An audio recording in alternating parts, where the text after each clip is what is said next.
कहानी प्रभु कृपा। लेखक शरद उपाध्याय। शहर से दूर नदी के किनारे छोटा सा मंदिर बना हुआ था। मंदिर के चारों ओर दीवार थी। दीवार से लगी हुई सड़क थी जो मंदिर के दाएं ओर से चलती हुई पेड़ों के झुरमुट में जाकर खो जाती थी। सड़क के दूसरी ओर बेंचें लगी हुई थी जो शाम ढलते ढलते लोगों से भर जाती थी। बेंच के पास 2 पेड़ थे। वह थोड़ा सा आगे जाकर बबूल की झाड़ियां शुरू हो जाती थी। पेड़ अधिक घने नहीं थे, लेकिन इतना जरूर था कि नीचे बैठने वाले को पर्याप्त छां जरूर दे देते थे। उन्हीं के नीचे 2 भिखारी बैठे हुए थे। दोनों ने जमीन पर एल्युमिनियम के कटोरे सामने रखे थे। दोनों के पास एक छोटी स्टील की बाल्टी रखी थी। दोनों ने ही शरीर पर मात्र धोती धारण कर रखी थी। लेकिन ऐसा नहीं कि उनका सभी कुछ समान था। उनके व्यक्तित्व में बहुत भिन्नताएं थी। धन्ना एक छोटे कद का दुबला पतला कमजोर सा प्राणी था। खिचड़ी से बाल, चेहरे पर चेचक के दाग थे। वो एक अजीब सी बीमारी से ग्रस्त था जिसमें सारा शरीर लाल लाल चकत्तों से भरा हुआ था। गर्दन से लेकर नीचे पेट व पांवों पर जगह जगह घाव थे जिनमें से मवाद व खून रिसता रहता था। कुल मिलाकर देखने में एक विभत्स प्राणी प्रतीत होता था जिसे सामने देखकर सामान्यतः व्यक्ति घृणा ही कर सकता था। लेकिन चूंकि यह जगह अलग थी, व्यक्ति मंदिर में दर्शन करके निकलता था, भक्ति भाव से भरा रहता था, तो घृणा दया का रूप धारण कर लेती थी और ऐसे समय में वो मुक्त भाव से उसे दान दे देता था। लेकिन बिरजू के साथ ऐसा नहीं था। बिरजू दिखने में अच्छा खासा हट्टा कट्टा दिखता था। धोती के ऊपर गठा हुआ बदन, भरा हुआ चेहरा, लंबा कद, कुल मिलाकर कहीं से भी ऐसा नहीं लगता था जिससे वो लोगों की निगाह में दया का पात्र बन सके।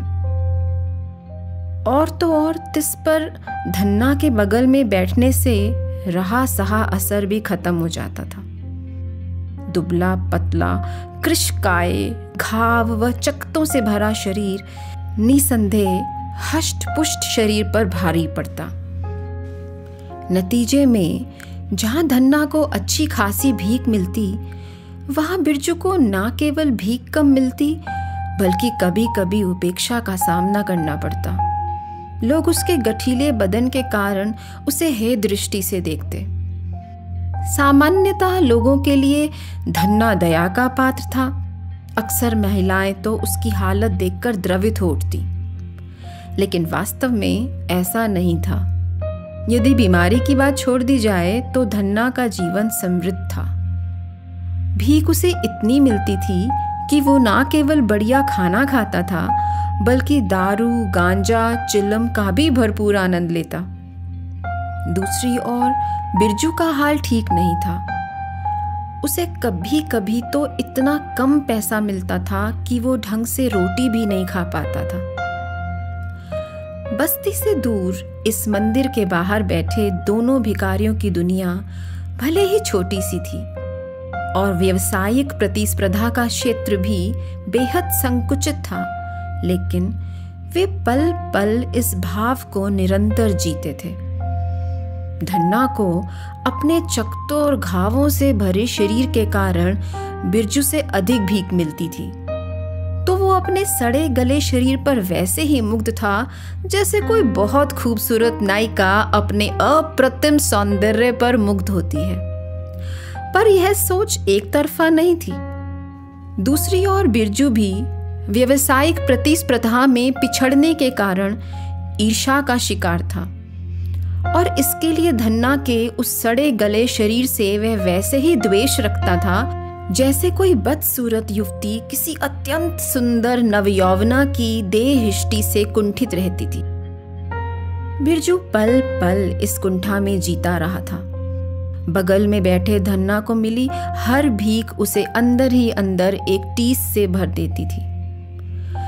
धन्ना के कटोरे में सिक्कों की आवाज गोली की तरह उसके हृदय को बींध देती।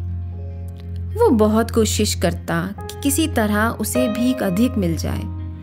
दर्द के नाटक करता, आवाज में अत्यधिक दया के भाव लाता, पर धन्ना के देह प्रभाव के कारण हर बार हार जाता। वैसे उसके मन में आए इस द्वेष के पीछे धन्ना का भी बहुत बड़ा हाथ था।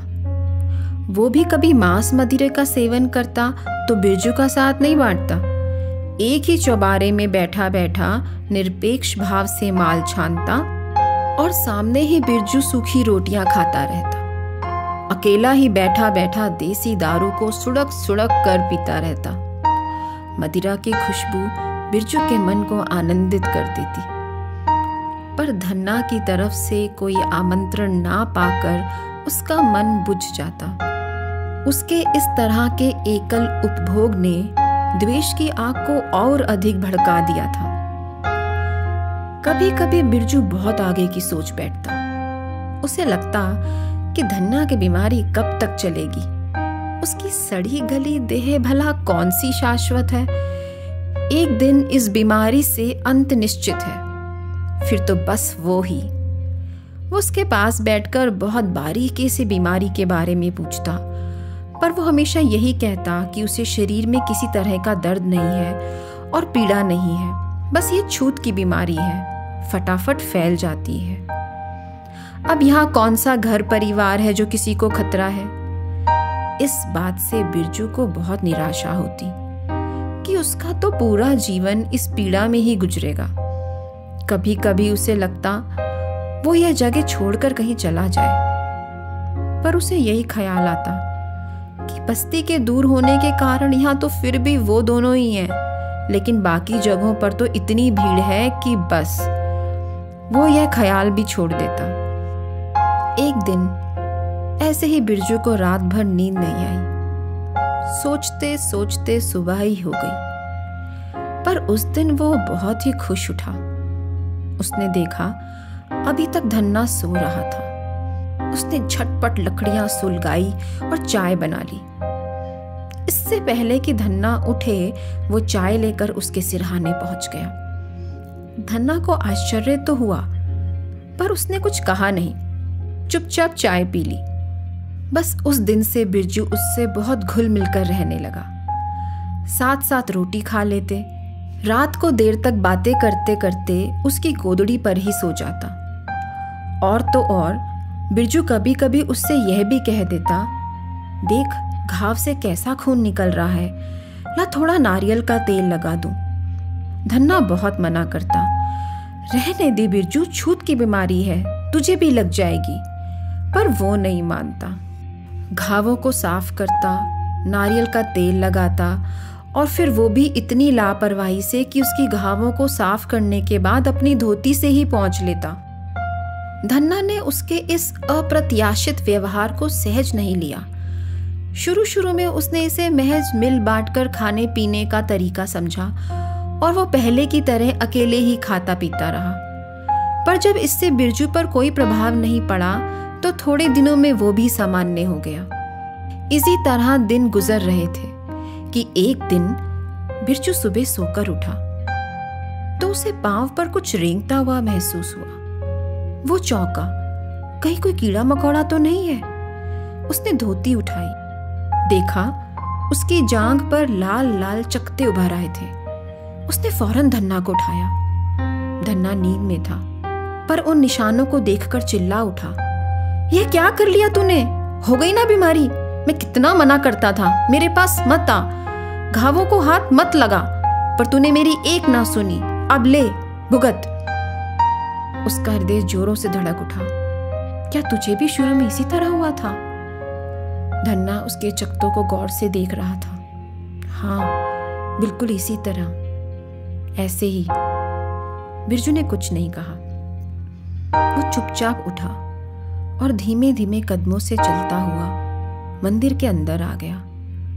उसने धोती की गांठ से 1 रुपया निकाला और हनुमान जी की मूर्ति के सामने चढ़ा दिया और हाथ जोड़कर बुदबुदाने लगा, हे ईश्वर, तेरी बहुत दया है। तूने मेरी प्रार्थना सुन ली। तूने बहुत कृपा करके मुझे ये बीमारी दे दी। मेरे तो दिन ही फिर गए। प्रभु, अब थोड़े दिनों में मेरा शरीर भी धन्ना जैसा हो जाएगा। फिर लोग मुझ पर भी तरस खाएंगे। मुझे भी बहुत पैसा मिलेगा। उसका गला रूंधने लगा। उससे आगे नहीं बोला गया। वो बहुत खुश था, बहुत ही खुश।